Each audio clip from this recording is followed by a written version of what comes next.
A year ago, at its annual conference, ZANU-PF passed a notorious resolution number 1, the resolution a vulgar piece of unmitigated buffoonery, attempts to extend EDC tenure beyond the term fixed by Congress in 2022 and effectively calls for subverting the national constitution to achieve that end. Zarabina mashoko buda pangwa ine achinzi ZANU-PF's resolution number 1 declared invalid. Remember, subscribe or like on the bell icon. Tipinda by Tavanu Pofuda Nyomchinzi. The measure is both egregious and unlawful, chiefly because it conflicts with the ZANU-PF's own constitutive instruments. Congress Conference.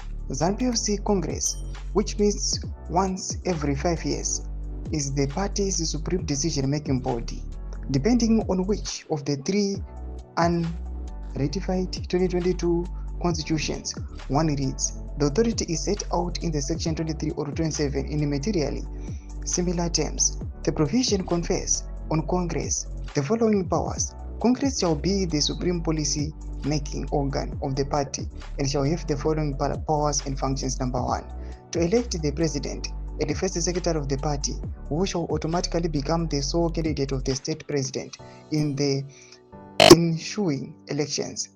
In accordance with the provision, Congress in 2022 elected ED as ZANU-PF as a candidate for the 2023 elections. The election was for a 5-year period. By design, Congress is the body that meets to select the party's candidate for any general election, and ED's incumbency draws its lifeblood from the 2022 Congress resolution. No ZANU-PF member can seek or maintain state or state power at the president post 2028 without the authority of Congress. 2 points emerge and must detain me. The party constitution is tailored so that Congress precedes a general election for the purpose of selecting a presidential candidate, and as a contractual and constitutional instrument, the party constitution cannot validly contain provisions that conflict with the national constitution, and any such conflicting provision is void.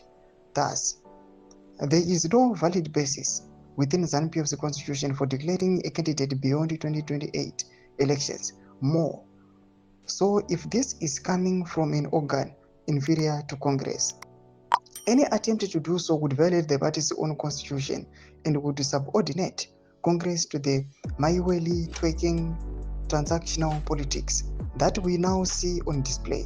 The National Conference meets annually, and its powers, including receiving Central Committee reports, reviewing implementation of CC progs, making resolution for the implementation by the Central Committee, and declaring the president elected at Congress as the party's state presidential candidate.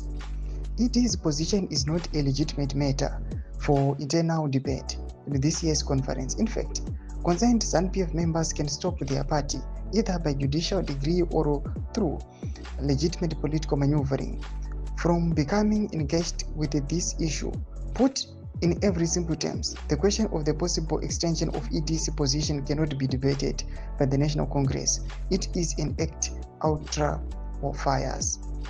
ZANU-PF must abide by its own rules, and by the national constitution it cannot lawfully transact business in a breach of those instruments or call for their subversion.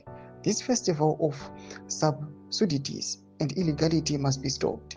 ZANU-PF must abide by its own rules and by the national constitution. Ndo mashukano budanyo kwa pangwa ino pamsoro aiwa pekeos ne drama ruitika the ruling party ZANU-PF kushanuka kuzi kuna ma individuals aruda kuzama kubypassa aiwa the constitution pangwa ino vachiinstola mnangagwa chimuti ngarule beyond 2028 tuze mafunguro enyima tukudi pamsoro pe chitko ichi inakomesa kichemedu sawana subscribe or like on the bell icon.